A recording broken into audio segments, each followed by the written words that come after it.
The stars were calm above the small human colony called Huron Base.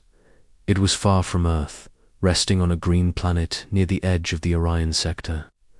The people there lived in peace. They were farmers, builders, and teachers. There were no soldiers, no one expected war. Katie was a young medical worker. She had come to Huron Base to help the sick and care for the old. She liked the quiet days, the smiling children, and the clear blue sky. She lived in a small metal house near the medical station. That morning, she had just finished helping an old man with a broken arm. She looked up at the sky and saw two birds flying across the sun. She smiled. Then everything changed. A loud sound broke the silence. It came from the sky. People looked up. There were no birds now. There were ships, black and sharp like knives. They dropped from the clouds. The Dralax had come. No one had ever seen them before, but people had heard stories. They were not like humans. They were tall and thin, with armor that looked like dark bones. They did not speak. They did not ask questions. They came to kill. The first blast hit the water tower. A bright ball of fire rose into the sky. Then came the second strike. The school building fell. Screams filled the air. Katie ran into the medical station, pulling in a small boy who had blood on his face. She told him to stay down. She grabbed her medical bag and looked out the window. There was fire everywhere. People were running, but there was nowhere to go. The Dralax moved through the colony like shadows. They used energy weapons. One blast would turn a person into smoke. Katie ran to the underground tunnel behind the medical station. It was small and dark, made for storms, not war. She pulled the boy inside and sealed the door. Then she took out her drone. It was a small flying camera she used for medical scans. She sent it up through the air vent. From the tiny screen in her hand, she saw the horror unfold. The colony was burning. Men and women fell as they tried to fight back with tools and fire extinguishers. It was no use. The Dralax did not stop. Katie kept recording. Her hands were shaking. She knew that if she did not survive, someone had to see what had happened. Someone had to know. The attack lasted less than 2 hours. By the end, there was nothing left. The Dralax returned to the sky, leaving only ash behind. The boy was asleep in her arms. He had cried until he could not cry anymore. Katie stayed in the tunnel for 2 days. Then, a rescue team from a nearby trade station found them. Back on Earth, the video was shown to the United Human Assembly. People sat in silence as they watched the images. Children burned, homes destroyed, bodies in the streets. The council members were old. They remembered wars from long ago. But Earth had not fought in space for many years. They had believed those days were over. But now, they knew. The war had come to them. The assembly called in Commander Ethan Brooks. He had fought pirates near the asteroid belt years ago. He did not speak much. He only listened and nodded. He watched the video and said one thing: "This is not a raid. This is a message." He was given full command of Earth's response. Ethan walked out of the chamber and stood by the glass wall, looking at Earth below. His face was calm, but his eyes were cold. He knew what had to be done. Not just a fight, not just defense. He had to show the Dralax that humans were not prey.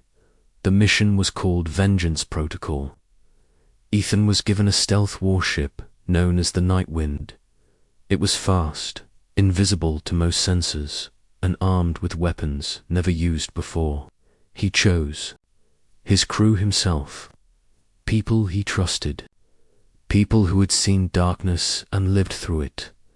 They left Earth without lights or celebration. No one clapped. No one cheered. There was only silence. Katie watched them leave from the medical tower. She had chosen to stay and help rebuild. But a part of her heart went with that ship. She did not believe in revenge, but she believed in justice. In space, the night wind turned toward the stars. Ethan sat in the command chair, quiet as always. His crew worked around him. No one spoke. They knew what they were doing. They were going to find the Dralax, and they were going to show them what it meant to attack the helpless. The night wind moved through space like a ghost. Its engines were silent. Its black hull blended with the stars. No one could see it. No one knew it was coming. Commander Ethan Brooks stood at the center of the bridge. The crew worked around him. Each person had a job. Each person had a reason to be there. Carla was the pilot. She had fast hands and sharp eyes. She could fly through anything. She didn't talk much. She just flew. Jonah was in charge of weapons. He had once been a miner. He knew how to handle explosions. Felix was the engineer. He could fix anything, even in the middle of a battle. Megan worked in intelligence. She watched every signal, every broadcast, every movement in space. They all followed Ethan. They trusted him. Their mission was clear. Find the Dralax, learn their plans, stop them. It had been 1 week since they left Earth. So far, they had seen nothing. Space was quiet, but Megan was always watching. One night, she found something. "Commander," she said, "I picked up a signal. It's Dralax code." Ethan walked to her screen. The signal was faint but real. It was coming from a small moon near the edge of a gas cloud. "Set course," Ethan said. Carla turned the ship. The stars shifted. The night wind moved. The moon was cold and grey. It had no life.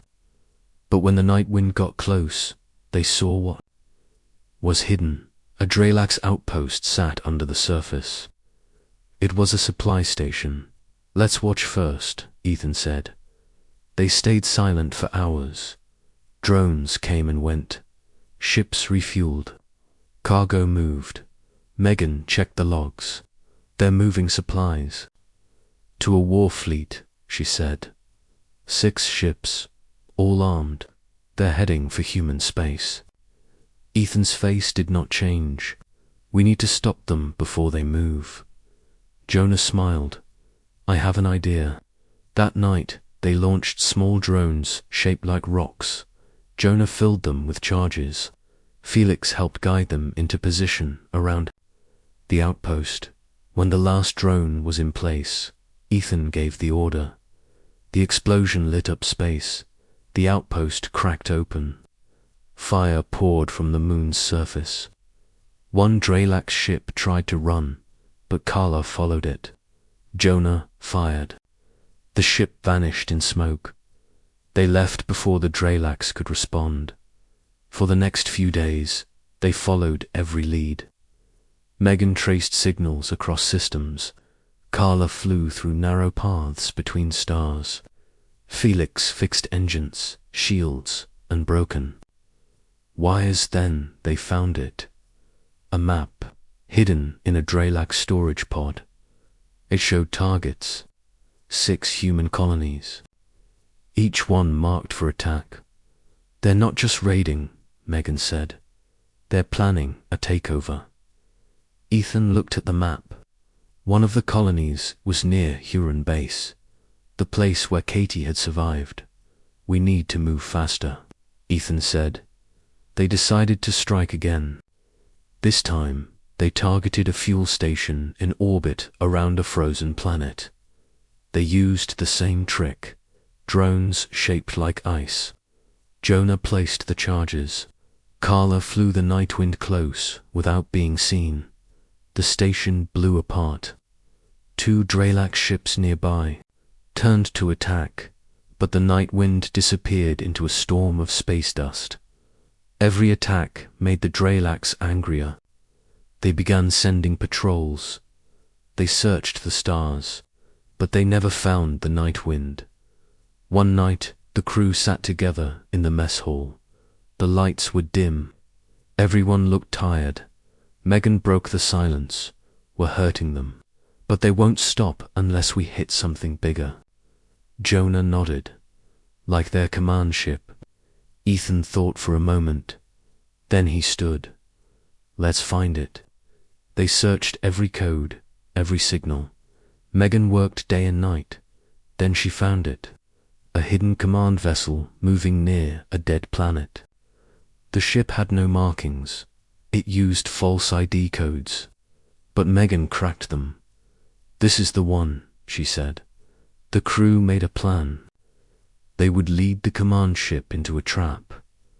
Felix prepared mines that looked like pieces of rock.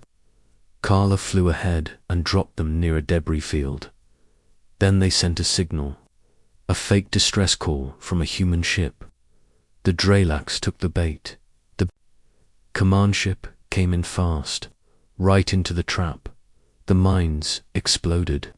Fire spread across the ship's hull. Before the Dralax could react, Jonah fired a heavy missile. It hit the ship's core. The explosion was huge. The ship broke in 2. The Nightwind watched from a distance. No one cheered. No one spoke, but they all knew. This was justice. Ethan sat in the command chair. One step closer, he said. They turned and flew into the dark. The mission was not over. Not yet, but the Dralax were starting to fear the night. The Nightwind moved deeper into Dralax space. The stars here looked colder. The systems were quiet. Too quiet. It felt like the crew had entered a graveyard. Commander Ethan Brooks stood at the front of the bridge. His eyes were focused. He knew. Something was coming. The Dralax were not finished. Megan was watching a strange pattern on her screen. She noticed short bursts of Dralax signals, always coming from the same direction. They're hiding something, she said. Something big. Carla turned the ship toward the signal source. A small planet appeared.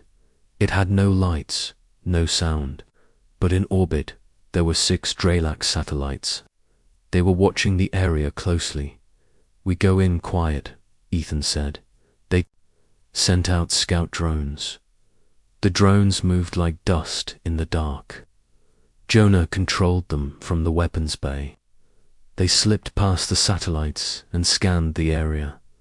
The drones found it. A Dralax command ship, bigger than anything they had seen. It had strange symbols on its side. Red lights moved across its surface. It was not just a warship. It was a base, a leader's seat. This is where they plan their attacks, Megan said. Ethan nodded. We destroy it. The crew worked fast. Felix designed a plan to use the gravity of a nearby moon. They would sling the Nightwind around it and come in fast from behind. The ship would be hard to track in that movement. Carla ran the flight path again and again. She memorized every angle. Jonah prepared missiles with deep piercing tips. The command ship's armor was thick. He needed to hit the inside. Felix checked the engines, shields, and cooling lines. Everything had to work perfectly when the time came. The Nightwind flew like a shadow. It moved around the moon and sped toward the enemy ship. The Dralax were caught off guard. Fire, Ethan said. Jonah released the first missile. It hit the back engines of the command ship. The second missile followed and pierced the side. Fire burst out. The Dralax started returning fire, laser, Blasts flew across space. One beam hit the Nightwind shields. The ship shook, but Felix kept it stable. Carla flew them in a sharp curve around the enemy. She dodged 2 torpedoes by inches. "We're taking damage," Felix said. "One more hit like that, and we lose power." "Keep moving," Ethan said. Jonah sent out 2 drones packed with charges. He aimed them at the Drelax ship's bridge. One drone was destroyed by enemy fire. The other got through. The bridge of the enemy ship exploded. The rest of the vessel floated dead in space. The Nightwind pulled back. The crew watched the large command ship drift with no power. The stars reflected off its broken hull. "That's one less leader giving orders," Carla said. Megan scanned. "Nearby space. They're sending reinforcements. 3 ships on the way." Ethan looked at the map. There was an old asteroid belt nearby. It was full of rocks and space dust. "We hide in there," he said. "Let them come to us." They moved into the asteroid field. Carla flew carefully between the large rocks. Felix turned off all outside lights and made sure the ship's heat was low. They waited in the dark. The Drelax ships came fast. All 3 entered the field. They began scanning the area. Jonah placed mines between the rocks. Each mine had sharp spikes and magnetic sensors. When the enemy got close, they would explode. The first Drelax ship flew too close. The mine exploded under its wing. The blast tore through its engines. The second ship moved carefully, but Carla flew the Nightwind behind it. Jonah fired a missile. It hit the center of the ship. Fire spread quickly, and it broke into pieces. The last Drelax ship turned to flee. "Follow it," Ethan said. Carla pushed the engines. The Nightwind flew fast through the rocks. The enemy ship fired behind it, but missed. Jonah aimed one last missile. It hit the ship near its core. The ship exploded, sending dust and metal in every direction. Silence returned. The crew sat still for a moment. Then Megan spoke. "They know we're here now, but we hit them hard." Ethan nodded. "They will not forget this." The night left the asteroid field and moved into open space. They had won another battle. But the war was not over. Katie saw the news from a colony outpost. She had helped build a small clinic there. Survivors from Huron base were starting new lives. They had clean water and shelter again. When she heard the Drelax command ship was destroyed, she closed her eyes and whispered thanks. She knew the Nightwind was still out there, still fighting, still protecting people like her. And she knew Earth was not finished yet. The Drelax had come to hunt, but Earth had sent hunters of its own, and they were not done. Asterisk. The Nightwind moved through a narrow path between 2 stars. The heat was high, but the ship's shields held strong. Ethan stood on the bridge, calm and ready. Megan was looking at the latest data. Drelax ships are regrouping. They've pulled back from 5 colony zones. But now they're sending hunters. Ethan nodded. They want to stop us before we hit them again. Jonah smiled. Let them try. 3 Drelax warships had been sent to find the Nightwind. These were fast attack ships, with stronger weapons and smarter systems. They were not like the ones they had fought before. Ethan looked at the map. There was a dying star nearby. Its gravity was unstable. Fields of energy flowed around it. No sensors worked right near that star. "We take them there," Ethan said. "If they want to fight, we give them one where they can't see."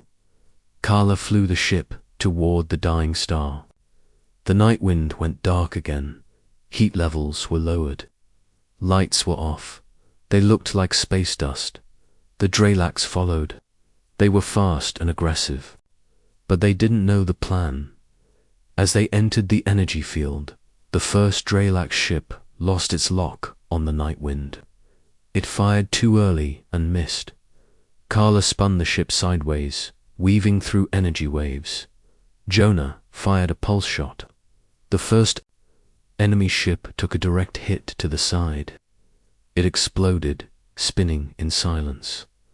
The second Dralax ship got closer. It used heat scans instead of radar. Megan quickly sent out false signals from the drone bay. The enemy ship followed the wrong trail. Carla pulled the night wind behind a large piece of star rock. Jonah fired a missile. It struck the Dralax ship in the rear engine. The blast sent it drifting into the star's gravity field. Flames swallowed it. The third ship was smarter. It began jamming signals and changing speeds. It found the night wind. A blast of energy hit the side of the ship. Lights flickered. The crew shook in their seats. "We lost one engine," Felix said. "Shields down to 50%. Carla flew in tight circles, trying to break the enemy's aim. Jonah fired 2 shots, but both missed. The Dralax ship fired again. This time it hit near the drone bay. Sparks flew. Felix jumped from his seat and ran to the lower deck. He pulled wires, fixed broken lines, and replaced 2 power cells by hand. "I need 30 seconds, he shouted. Ethan looked at Carla. "Keep us alive for 30 seconds. Carla gripped the controls.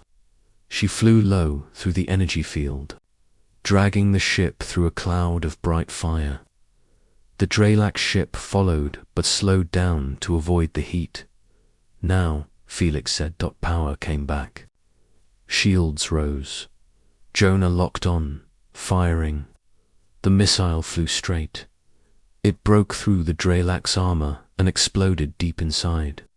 The ship cracked in half and floated dead. Silence fell on the bridge. Everyone looked at Ethan. "We're not done," he said. "We hit them again." They flew to a Dralax base hidden near a gas planet. This was a command relay hub, used to send orders and data across the sector. The night wind stayed hidden behind the rings of the gas planet. Megan found a blind spot in the base's sensors. Jonah and Carla used drones to place charges on the outside walls. Ethan gave the signal. The charges blew open the base's power core. Explosions ran across its surface. The lights went out. The command signals stopped. "Now their fleet has no orders," Megan said. The Dralax panicked. Ships began to retreat. Some left without even firing back. The night wind sent one message across space. Megan coded it in human and Dralax language. "Earth remembers. We are not prey." The message spread. Other alien races picked it up. They saw what had happened. They saw the Dralax fail. Katie watched the news from the colony camp. More people were arriving each week. Supplies were coming from Earth. Children were laughing again. When she read the message, she felt something strong in her heart. Not hate, not anger, but something close to pride. The night wind had done what no one thought possible. They did not beg for peace. They made their own. Ethan stood in the dark of the ship. Stars filled the window. "They came to hunt," he said. "But now they run." Jonah walked in with a small bag of tools. "Ship's holding together," he said. "But barely." Felix laughed. "We can rebuild. As long as we're breathing." Carla smiled. "And we're still flying." The crew sat together that night. No one gave a speech. No one raised a glass. They just looked out at the stars and waited for the next call. The war was not over, but Earth had shown its teeth, and the stars would remember. The silence after the last battle was heavy. The wreckage of enemy ships floated in space. Flames flickered in the darkness. The night wind held position, still, watching for movement. Captain Laura stood on the bridge, her face cold and sharp. She looked at the screens. Nothing moved. Jacob walked to her side. His arm was wrapped in bandages, and his steps were slow. He had almost died during the last boarding fight, but he was still standing. "They are not coming back," he said. "No," she answered, "but we are not done." Far below them, the planet the enemy had burned was quiet. The surface had been scarred by orbital fire. Villages were gone. The people who had once lived there had either fled or died. "We have signals," came the voice of Claire, the ship's tactical officer. "Refugee beacons, survivors in the forest regions." Laura nodded. "Send drop teams, supplies and shelter kits. Keep guards with them. The enemy may have left traps." The drop pods left the ship one by one. Medical teams, food and water. Marines guarded every group. They had learned not to trust the silence. The enemy liked to strike when people felt safe. In the cargo bay, Lucas helped load supply crates. His back ached from long work, but he didn't complain. His brother had lived on the surface. He still didn't know if he was alive or dead. Every crate he loaded gave someone else a chance. Maybe even his brother. Out in orbit, the night wind's sensors picked up a faint trace. It was a small ship, drifting without power. No lights, no signals. Claire narrowed her eyes. "It's not one of ours." Laura walked closer. "Origin, it's enemy design, but old. No weapons, no engines. Send a team." A small shuttle moved out, led by Jacob and 3 soldiers. They boarded the ship. Inside, they found rows of cages. Tiny cages, too small for adults. The walls were marked with writing, not human writing. Jacob found the bodies, small, cold. Still, he didn't speak for a long time. When he returned to the night wind, he walked in silence to the bridge and placed a small data recorder on Laura's console. "They used them to test fire weapons," he said. "They burned children to test their accuracy." No one spoke. Laura looked at the stars beyond the glass. "We end this, all of it. Every ship, every base, every lab. They don't get to leave this war behind." Back on Earth, news of the mission had spread. The first broadcasts had shown enemy ships running from one human warship. People cheered, but now the truth was out. The images from the test ship had reached Earth. The cheering stopped. Volunteers poured into recruitment offices. Earth was no longer afraid. Earth was angry. The night wind joined a new fleet. 50 ships. Some were old cargo ships turned into carriers. Some were new-built war cruisers. All of them were full of soldiers who had seen too much. They reached the edge of enemy space in 6 days. The first system they entered was empty. Then the second. Then the third. "They are running," Claire said. "No," Laura answered. "They are gathering. In the 4th system, they found them. A fleet 3 times the size of Earth's force, waiting near a dark gas giant. They had learned Earth would not stop. They wanted to end it here. The battle began without a word. No messages, no warnings, only fire. The enemy used fast attack ships and cloaked mines. Earth's fleet used brute force, torpedoes, lasers, missiles, boarding pods. The night wind tore through their side, opening holes in cruisers and destroying engines. Jacob led to boarding parties. Lucas was with the third. They moved like fire through the enemy ships. The enemy fought with fear now, not the cold calm they once had. They had tasted Earth's anger.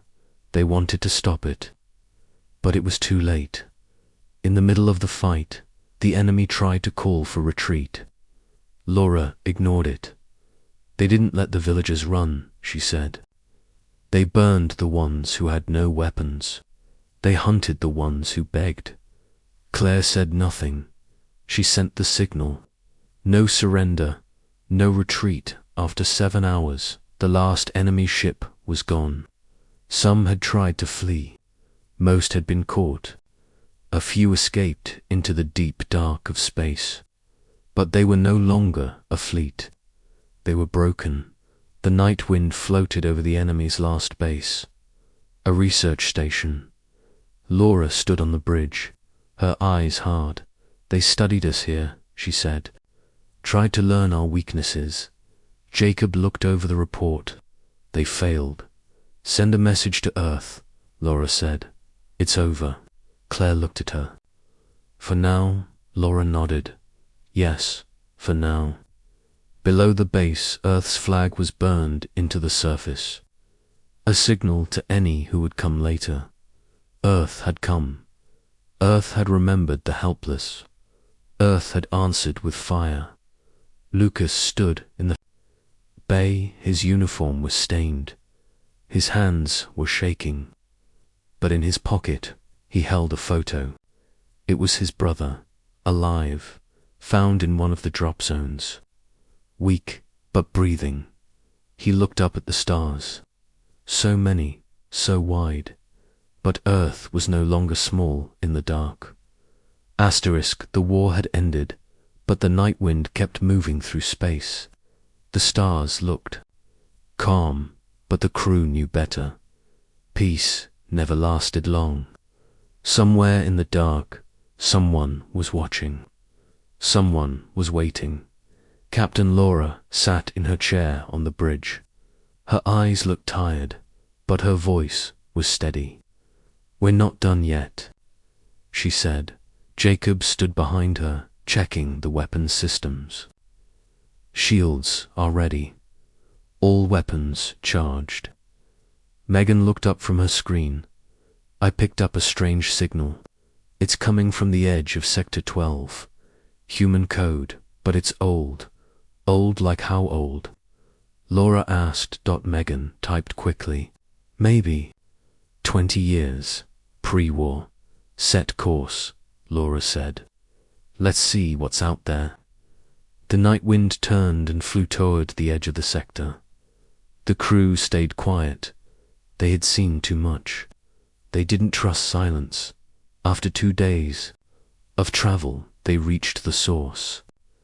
It was a small research satellite, hidden near a dead moon. No lights, no sound. Just the signal, blinking slowly. Claire sent a scan. No power, no movement, but the signal is still running. Let's check it, Jacob said. He led a team. Over, the satellite was cold inside. Dust floated in the air. In one room, they found a locked container. It held a black box with old Earth codes. Jacob returned to the night wind and handed the box to Megan. She opened the files.